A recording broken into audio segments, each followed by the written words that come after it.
What's up, everybody? It's your boy Benny here at STP Diesel, and here we go again with another quick shop action episode. And today I want to talk about something that most front-end shops like ourselves and others run into, but sometimes are afraid to talk about it online. I don't know what the deal is, but on F250s, 350s, we all know about the death wobble and wandering and whatnot on these bad boys. And there's a certain manufacturer, Moog, that will make a track bar joint that's oversized, quote unquote, but it goes out just as much as a factory one, or if not more.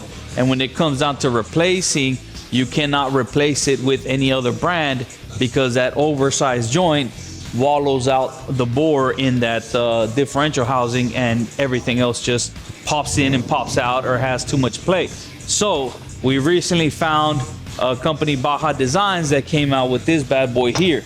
This heavy duty joint that will fill in that gap very, very nicely. And it comes with this big heavy duty bar right here that you can see. And it also has another Heim joint on the other end. But this bad boy here is heavy duty, heavy as hell.